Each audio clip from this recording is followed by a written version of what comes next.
আসসালামু আলাইকুম সবাইকে। ভালোবাসার আশ্রয় গল্পের 12 নম্বর পার্ট। তো বেশি কথা না বলে চলুন গল্প শুরু করা যাক। ঘড়িতে তখন সকাল 8:30। তবুও নরম বিছানায় ঘুমে মগ্ন প্রিয়তা রাতভর কি করেছে সেই জানে যে এখন পরে পরে ঘুমাচ্ছে। তবে তার এই শান্তির ঘুম পছন্দ হলো না তার দাদি খাদিজা বেগমের। তিনি ধীর পায়ে নাতনির রুমে প্রবেশ করে তীক্ষ্ণ দৃষ্টি নিক্ষেপ করলেন। বয়স্ক ভারী আওয়াজে গমগম স্বরে বললেন, এই সিমরি এখনো উডোস না কেন? এমন কি পয়রা পড়া ঘুমানোর সময়? কলেজে যাইতি না আজ? এমনিতেই ওর বাপ দামরি মাইয়াখানারেও বিয়া দেয় না, আর পড়ালেখাও ঠিক মতো হবে না। মাইয়া মানুষের এত পয়রা কি হইব? তা পড়বি যখন কলেজে ঠিক মতো যাবার পারস না। দাদির চিৎকার শুনে প্রিয়তা ঘুমের মাঝে একটা বালিশ তুলে কানে চাপা দিল। পরক্ষণে উঠে বসে রাগত স্বরে বলল, এই বুড়ি সকাল সকাল আমার মাথা খাচ্ছ কেন? বোরের সাথে ঝগড়া করে এসেছো বুঝি? চালিয়ে ছাড়লো আমাকে। একে তো বেলা করে উঠেছে, তারপর আবার রাগ দেখাচ্ছে। ভেবেই আরো রেগে বলল খাদিজা বেগম, ওই সিমরি ভুলভাল বকসকে। জানোস না তিনি অনেকদিন আগেই আমার সাইরা চইলা গেছে। খালি বড় হইছস কিন্তু আজও ভদ্রতা শিখাতে পারলাম না তোরে। প্রিয়তা মুখ ভেঙিয়ে বিছানা থেকে নেমে ওয়াশরুমের দিকে আগাতে আগাতে বলল, যাবেই তো? তোমার মতো দজ্জাল বুড়ির কাছে কেউ থাকতে পারে? আমি শিওর তুমি এখন আমার দাদাইকে ঘুমের মাঝেও খিস্তি দাও। যাও তো এখান থেকে, সকাল সকাল মাথা খেতে হাজির হও। নাতনিকে ওয়াশরুমে ঢুকে দরজা আটকাতে দেখে খাদিজা বেগম নিজের মতো বকবক করতে করতে চলে গেলেন। প্রিয়তা ফ্রেশ হয়ে বেরিয়ে ঘড়ির দিকে চোখ পড়তেই উষ্টা খেলো। ও খুদা, আজও লেট হলো। সে ভার্সিটি যাবে কখন ভেবে ব্যতিগ্রস্ত হয়ে তৈরি হয়ে কোনো মতো ব্যাগটা নিয়ে দ্রুত নিচে নেমে এলো। মৃন্ময় সাহেব ডাইনিং রুমে বসে মেয়ের অপেক্ষায় আছে। পাশে খাদিজা বেগম বসা। প্রিয়তা দাদিকে দেখতেই ব্যাগটা রেখে বাবার পাশে বসতে বসে চঞ্চল সুরে বলল, বাবা, তোমার বাবার কি কোনো আক্কেল ছিল না নাকি? সকাল সকাল মেয়ের মুখে এমন প্রশ্ন শুনে মৃন্ময় সাহেব হতচকিত হলেন। কেসে উঠলেন তিনি। মায়ের পানে একটু তাকিয়ে বিভ্রান্ত স্বরে মেয়ের উদ্দেশ্যে বললেন, হঠাৎ এমন প্রশ্ন কেন? প্রিয়তা দাদির পানে তীক্ষ্ণ দৃষ্টি ফেলে কটমটিয়ে বলে উঠল, আক্কেল থাকলে নিশ্চয়ই এই ব্যাককল বেডিরে বিয়ে করতো না, দজ্জাল মহিলা একটা। তোমার মাকে এই বয়সে ভালো হতে বলো, না হলে কিন্তু তোমার বাবাকে জান্নাত থেকে তুলে এনে এই বেডির সামনে তার পতিরে আমি অন্য বেডির লোকে বিয়ে দিয়ে দিমু। খাদিজা বেগম হাতের কাছে রাখা একটা ফল ছুঁড়ে মারলেন নাতনির দিকে। রেগে ছেলের উদ্দেশ্যে বলে উঠলেন, শুন মিন্ময়, তোর মাইয়ারে ভালো হইতে কম, নয়তো বিয়া দিয়া এহেনটা দূর কর। দিন দিন একটা বেয়াদব হইতেছে। বলে নাতি আর দাদি একে অপরের পানে রাগী দৃষ্টিতে তাকিয়ে রইল, যেন চাহনি দিয়ে একে অপরকে ভস্য করতে চাইছে দুইজন। মৃন্ময় সাহেবের অবস্থা এখন ছেড়ে দেমা কেঁদে বাঁচি। মা মেয়ের যন্ত্রণায় তিনি শেষ। ওনার ছোট ছেলেটাকে স্কুলের উদ্দেশ্যে বেরিয়ে পড়েছে, আর মেয়েটাকে দেখ নিশ্চিন্তে এখানে বসে ঝগড়া করে যাচ্ছে। মা নাকি মেয়ে কাকে বুঝাবেন বুঝলেন না, তাই উপায় না পেয়ে স্ত্রীকে ডেকে বলে উঠলেন, প্রিয়ন্তী, দ্রুত নাস্তা দিয়ে যাও, মেয়েটাকে বের হতে হবে তো। প্রিয়ন্তী বেগম স্বামীর ডাক পেয়ে দ্রুত নাস্তা দিয়ে গেলেন। প্রিয়তা মুখে দুলুকমা তুলেই বাবাকে বলে বেরিয়ে পড়ল। সপ্তাহের 5 দিন ওই মেয়েটা এমন করে যেন এখনো সে বাচ্চা। কবে যে বুঝবে? একটা রিক্সা চড়ে 20 মিনিটের মাথায় ভার্সিটির চত্বরে এসে থামলো। প্রিয়তা নেমে ভাড়া মিটিয়ে গেট পেরিয়ে সম্মুখে এগিয়ে গেল ধীর পায়ে। এখন আর তার মাঝে কোনো ব্যস্ততা নেই। তার তো ভার্সিটিতে আসতে ইচ্ছে করে না, একা একা থাকতে হয়। আসে তো শুধু সব নোট করে বান্ধবীকে দেওয়ার জন্য, না হলে একা একা সে আসতোই না। এমন নয় যে আদ্রিজা ছাড়া তার আর কোনো বন্ধু নেই, তবে আদ্রিজা ছাড়া কারোর সাথে তেমন কোনো সখ্যতা তার নেই, তাই এখানে এলেই সব উৎফুল্লতা দূর হয়ে যায়। হঠাৎ হাঁটার মাঝেই দেখতে পেল প্রায় স্টুডেন্টরাই কোথায় একটা যাচ্ছে। দেখে প্রিয়তা ভ্রুকুচকে তাকালো। একজনকে জিজ্ঞেস করতে সে জানালো প্রিন্সিপালের নির্দেশে সবাই অডিটোরিয়ামের দিকে যাচ্ছে। প্রিয়তা কৌতূহল হয়ে নিজেও এগিয়ে গেল। একটু আগাতেই সম্মুখে নিজের প্রাণপ্রিয় বান্ধবীকে দেখতে পেয়ে চমকে উঠে স্থির হয়ে দাঁড়ালো। মেয়েটা তো পরীক্ষা ছাড়া ভার্সিটিতে আসে না, আর আসলেও ঢেকে ঢুকে আসে। তাহলে আজ জবাব না পেলেও খুশি হয়ে দৌড়ে গিয়ে বান্ধবীকে জড়িয়ে ধরলো। আকস্মাৎ এমন হওয়াতে আদ্রিজা কিছুটা ভয় পেয়ে গেল। পরক্ষণে বান্ধবীকে দেখতে পেয়ে মুখে হাসি ফুটে উঠল। প্রিয়তা পাশে দুলাভাইকে দেখে বান্ধবীকে ছেড়ে দিয়ে বলে উঠল, সালাম দুলাভাই। রুদ্ধ এক পেশে হেসে জবাব দিল, সালাম শালিকা সাহেব। শুনে যেন প্রিয়তা গর্ববোধ করলো।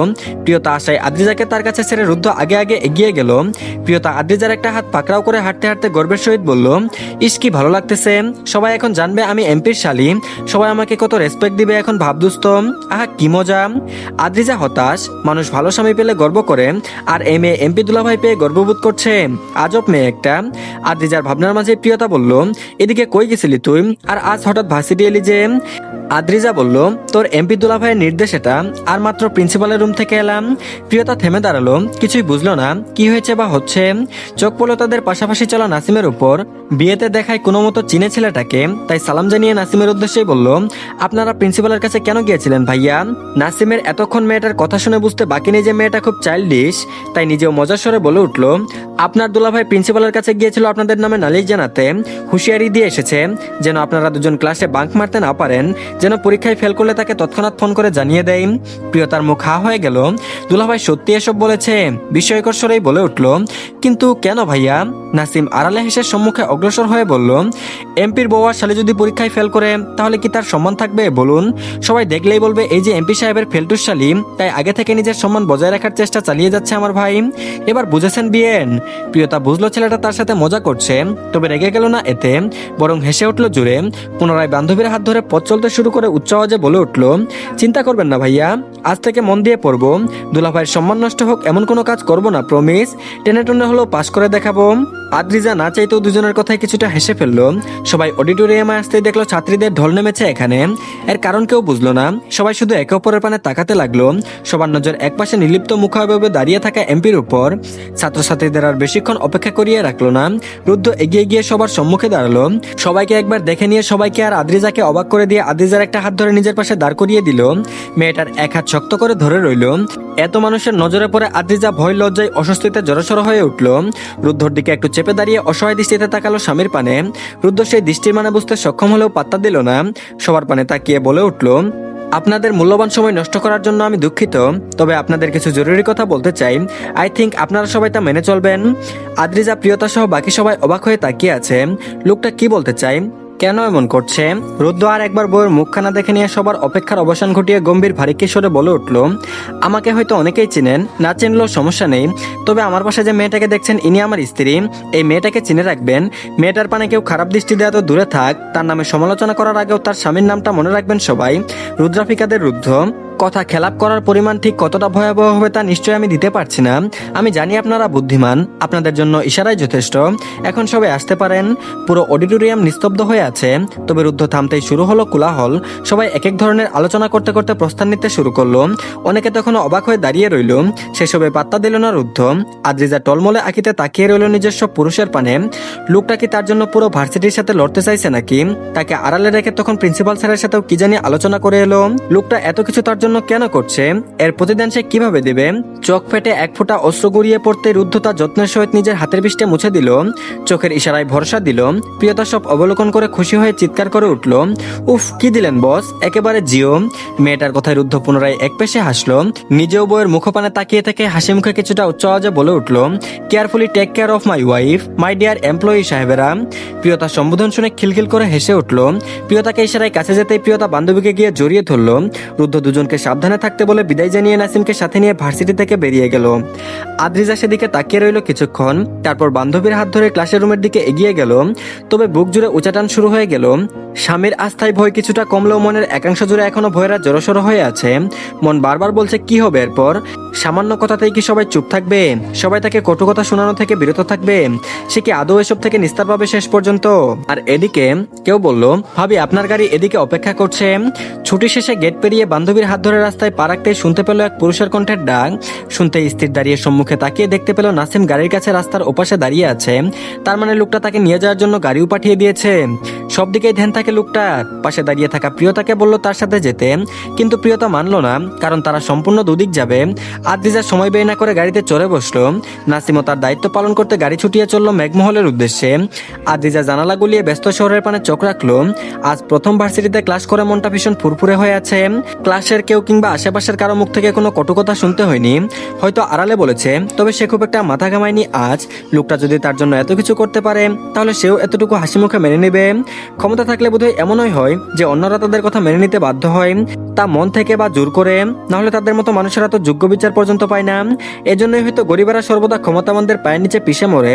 আদ্রিজা যখন ভাবনায় মশগুল, তখন তার ধ্যানভঙ্গ করে নাসিম ড্রাইভ করার মাঝেই বলে উঠল, আমার সাথে যেতে আপনার কোনো অসুবিধা হচ্ছে না তো ভাবি? বাক্যটি কর্ণগোচর হতে আদ্রিজা বাইরে থেকে চোখ সরিয়ে নাসিমের পানে তাকালো। এটা সত্যি যে তার কোনো ছেলের সাথে মেলামেশা তো দূরের কথা, বলতেও ভয় হয়। তবে এই ছেলেটাকে বিয়ের পূর্বদিন থেকে দেখছে, যদিও সময়ের পরিমাণটা খুবই সীমিত, তবুও মন বলে ছেলেটা ভরসাযোগ্য। মুখে স্বীকার না করলেও কেমন ভাই ভাই ফিলিংস হয় তার। ছেলেটার চোখে সে কখনো তার প্রতি মিথ্যা সহানুভূতি দেখেনি, এটাই তার ভালো লাগে। আদ্রিজা কিছুটা হেসে মাথা নেড়ে ছোট করে উচ্চারণ করলো, না ভাইয়া। ভাবি তাকে ভরসা করছে বুঝতে পেরে নাসিমের মুখে হাসি ফুটে উঠল। পুনরায় বলল, খারাপ না লাগলে একটা কথা বলবো ভাবি। আদ্রিজা বলল, বলুন। তৎক্ষণাৎ ভাবির জবাব পেয়ে নাসিমের হাসি দ্বিগুণ হলো। হাস্যবোধনে বলে উঠল, ভাই কিন্তু খুব ভালো ভাবি, আপনাকে অনেক ভালো রাখবে। ভাইকে ভুল বুঝবেন না, আর কখনো ছেড়েও চলে যাবেন না। আপনাদের দুজনকে কিন্তু ভীষণ ভালো মানায়। নাসিমের বলা অর্ধেক কথার মানে বুঝতে সক্ষম হলো না আদ্রিজা। ভুল বুঝা বা দূরে সরে যাওয়ার কথাই কেন বলল? বিয়ে যখন হয়েছে তখন সে ছেড়ে যাবে কেন? ওই পুরুষটার মতো এত সম্মান যে কেউ তাকে কখনো দেয়নি, তাহলে এমন মানুষকে ভুল কি করে বুঝবে? মনে মনে ভাবলেও মুখে কিছুই উচ্চারণ করলো না। সিটের শরীর এলিয়ে দিয়ে পুনরায় চোখ রাখলো ধুলো ওরা রাস্তায়। ভাবিকে চুপ করতে দেখে নাসিমও নীরবতা ধারণ করে ব্যস্ত হাতে ড্রাইভ করতে শুরু করলো। সময় পেরোতে মেঘমহলের সম্মুখে এসে গাড়িখানা স্থির হলো। গাড়ি থেকে দুজনেই নেমে দাঁড়ালো।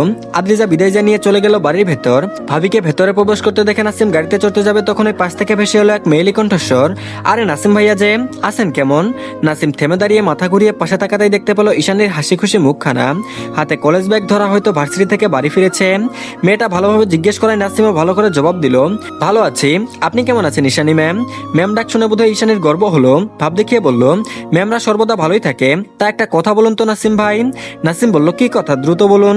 ছেলেটা কি অনেক ব্যস্ত আছে নাকি? থাকলে তার কি? ভেবে মুখ বাঁকিয়ে বলল, আমার ভাবি দেখতে খুব সুন্দর তাই না?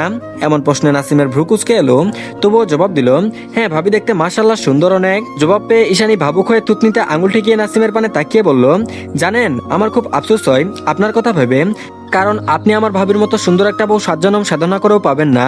হয়তো ভুল করে একটা রাক্ষসী জুটে যেতে পারে। তার পথ রোধ করে এসব আজগুবি কথা বলার কোনো মানে হয় নাকি? সে সুন্দরী বউ বিয়ে করতে চাইছে। রাগত স্বরে বলে উঠল, রাক্ষসী বউ জুটুক, তবে কোনোদিন আপনি না জুটুন। কথাটা শ্রবণ হতে ঈশানীর মুখে আধার নেমে এলো। সে তো একটু মজা করেছিল, তাই বলে ছেলেটা তাকে এভাবে বলবে? সে কি খুব খারাপ নাকি? খারাপ লাগা আড়াল করে মুখে রাগ ফুটিয়ে বলে উঠল, আমার বয়ে গেছে আপনার মতো বিশ্রী লোকের বউ হতে। পৃথিবীর শেষ ছেলে আপনি হলেও কোনোদিন আপনাকে বিয়ে করব না আমি। নাসিম বলল, তাহলে তো আমি বেঁচে যাই, ভাগুন এখান থেকে। তো ধন্যবাদ সবাইকে, এই পার্টটি এই পর্যন্তই। পরবর্তী পার্টও দিয়ে দেওয়া হয়েছে, সবাই দেখে নেবেন। আর তার আগে সবাই চ্যানেলটিকে সাবস্ক্রাইব করে দিন, আর ভিডিওতে অবশ্যই লাইক দিন। তো ভালো থাকবেন সবাই, আল্লাহ হাফেজ।